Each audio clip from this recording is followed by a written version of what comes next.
ನಮಸ್ಕಾರ ಸ್ನೇಹಿತರೆ, ಎಲ್ಲರೂ ಹೆಂಗಾದಿರಿ? ಎಲ್ಲರೂ ಚೆನ್ನಾಗಿದ್ದೀರಾ ಅಂತ ಅನ್ಕೊಂತೀನಿ. ಸ್ನೇಹಿತರೆ, ಈ ಮೂಲಕ ನಮಗೆಲ್ಲರಿಗೂ ತಿಳಿಸುವುದೇನೆಂದರೆ, ಜೂನ್ ತಿಂಗಳ ಹೊಸ ಪಡಿತರ ಚೀಟಿ ಅರ್ಜಿ ಹಾಕಲು ಆಹ್ವಾನಿಸಲಾಗುತ್ತದೆ. ಹೊಸ ರೇಷನ್ ಕಾರ್ಡ್ಗೆ ಅರ್ಜಿ ಹಾಕಲು ಬೇಕಾಗುವ ದಾಖಲಾತಿಗಳು ಮತ್ತು ಹೇಗೆ ಅರ್ಜಿ ಸಲ್ಲಿಸಬೇಕು ಹಾಗೂ ಎಲ್ಲಿ ಅರ್ಜಿ ಸಲ್ಲಿಸಬೇಕು ಎಂಬುದು ಸಂಪೂರ್ಣ ಮಾಹಿತಿಯನ್ನು ಈ ವಿಡಿಯೋದಲ್ಲಿ ತಿಳಿಸಲಾಗಿದೆ. ಅದಕ್ಕೋಸ್ಕರ ಕೊನೆವರೆಗೂ ಈ ವಿಡಿಯೋನ ನೋಡಿ. ಬಹು ನಿರೀಕ್ಷಿತ APL ಕಾರ್ಡ್ಗೆ ಅರ್ಜಿ ಆಹ್ವಾನಿಸಲಾಗುತ್ತದೆ. ಜೂನ್ನಿಂದ ಕಾರ್ಡ್ ವಿತರಣೆ ಮರುಚಾಲನೆ ಮಾಡಲಾಗುತ್ತದೆ ಎಂದು ಆಹಾರ ಇಲಾಖೆಯ ಮೂಲಕ ತಿಳಿಸಿವೆ.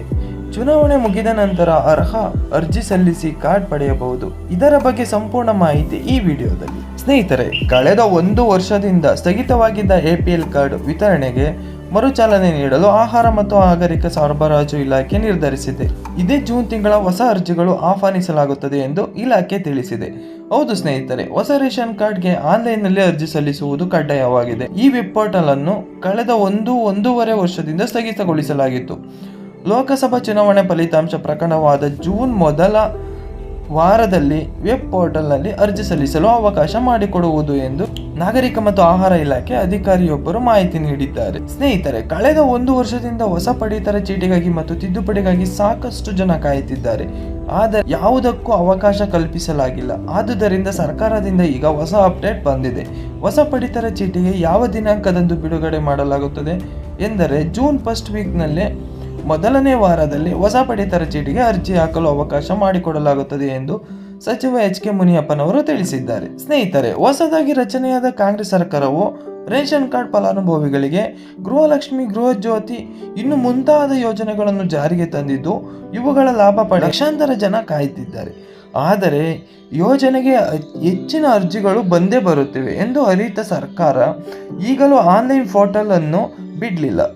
ಹೀಗಾಗಿ ಅಂದಿನಿಂದಲೂ ಲಕ್ಷಾಂತರ ಜನರು ಈ ಒಂದು ಕಾರ್ಡಿಗಾಗಿ ಕಾಯುತ್ತಿದ್ದಾರೆ. ಲೋಕಸಭಾ ಚುನಾವಣೆಯ ಫಲಿತಾಂಶ ಜೂನ್ 4ರಂದು. ಇದೇ ಜೂನ್ 5ಕ್ಕೆ ಚುನಾವಣೆ ಎಲ್ಲಾ ನಿರ್ಬಂಧಗಳು ತೆರೆಯಲಾಗಿವೆ. ಆದರೆ ನೀತಿ ಸಮಿತಿ ಇನ್ನು ಮುಂತಾದ ನಿರ್ಬಂಧಗಳನ್ನು ತೆರೆಯಲಿವೆ. ಆ ಬಳಿಕ ಕರ್ನಾಟಕದಲ್ಲಿ ಪಡಿತರ ಚೀಟಿ ವಿತರಣೆ ಕಾರ್ಯ ನಡೆಯಲಿದೆ. ಕಳೆದ ವರ್ಷ ಮಧ್ಯಭಾಗದಲ್ಲಿ ರೇಷನ್ ಕಾರ್ಡ್ ತಿದ್ದುಪಡಿಗೆ ಸಾಕಷ್ಟು ಬಾರಿ ಅವಕಾಶ ಕಲ್ಪಿಸಿಕೊಟ್ಟಿತ್ತು. ಸರ್ವ ಸಮಸ್ಯೆಗಳಿಂದ ಫಲಾನುಭವಿಗಳಿಗೆ ತಿದ್ದುಪಡಿ ಅವಕಾಶವಾಗುತ್ತಿರಲಿಲ್ಲ. ಇನ್ನು ಹೊಸ ರೇಷನ್ ಕಾರ್ಡ್ಗೆ ಅರ್ಜಿ ಸಲ್ಲಿಸುವುದಕ್ಕೂ ಸಾಕಷ್ಟು ಮಂದಿ ಕಾಯುತ್ತಿದ್ದರು. ಸರ್ಕಾರ ಅವಕಾಶ ನೀಡಲಿಲ್ಲ. ಸ್ನೇಹಿತರೆ, ರೇಷನ್ ಕಾರ್ಡ್ ಅರ್ಜಿ ಹಾಕಲು ಬೇಕಾಗುವ ಕಡ್ಡಾಯವಾದ ದಾಖಲಾತಿಗಳು. ಸ್ನೇಹಿತರೆ, ಆಧಾರ್ ಕಾರ್ಡ್ ಕುಟುಂಬದ ಎಲ್ಲ ಸದಸ್ಯರದು. ಜನನ ಪ್ರಮಾಣ ಪತ್ರ 6 ವರ್ಷದ ಒಳಗಿನ ಮಕ್ಕಳಿಗೆ ಮಾತ್ರ. ಜಾತಿ ಮತ್ತು ಆದಾಯ ಪ್ರಮಾಣ ಪತ್ರ ಕುಟುಂಬದ ಯಾರಾದರೂ ಒಬ್ಬರ ಸದಸ್ಯರು ಮಾತ್ರ. ಇತ್ತೀಚಿನ ಭಾವಚಿತ್ರ, photo, mobile number, Aadhaar link ಇರಲೇಬೇಕು ಕಡ್ಡಾಯವಾಗಿ. ಸ್ನೇಹಿತರೆ, ರೇಷನ್ ಕಾರ್ಡ್ ಸ್ಥಿತಿ ತಿಳಿಯಲು ಈ ವಿಡಿಯೋ ಕೆಳಗೆ ನೀಡಲಾದ ವೆಬ್ಸೈಟ್ಗೆ ಭೇಟಿ ನೀಡಿ. ಆಹಾರ ಮತ್ತು ನಾಗರಿಕ ಸರಬರಾಜು ಇಲಾಖೆಗೆ ಸಂಬಂಧಪಟ್ಟ ಮಾಹಿತಿಗಾಗಿ ಸ್ನೇಹಿತರೆ, ಈ ವಿಡಿಯೋ ಕೆಳಗೆ ಇನ್ನೊಂದು ಲಿಂಕ್ ಕೊಟ್ಟಿರ್ತೀನಿ, ಅದನ್ನ ಸಂಪರ್ಕಿಸಿ. ಸ್ನೇಹಿತರೆ, ಇಲ್ಲಿವರೆಗೂ ಯಾರೆಲ್ಲ ವಿಡಿಯೋ ನೋಡಿದ್ರು ಎಲ್ಲರಿಗೂ ಧನ್ಯವಾದಗಳು. ರೇಷನ್ ಕಾರ್ಡ್ ತಿದ್ದುಪಡಿ ಮತ್ತು ಹೊಸ ರೇಷನ್ ಕಾರ್ಡ್ಗೆ ಅರ್ಜಿ ಸಲ್ಲಿಸಲಿಕ್ಕೆ ದಿನಾಂಕ ಯಾವಾಗ ನಿಗದಿ ಮಾಡುತ್ತಾರೆ ಮತ್ತು ಗೃಹಲಕ್ಷ್ಮಿ, ಗೃಹ ಜ್ಯೋತಿ ಯೋಜನೆಗಳ ಬಗ್ಗೆ ಏನಾದರೂ ಡೌಟ್ ಐತೆ ಅಂದರೆ ಈ ಯೂಟ್ಯೂಬ್ ಚಾನಲ್ನ ಸಬ್ಸ್ಕ್ರೈಬ್ ಮಾಡ್ಕೊಳ್ಳಿ.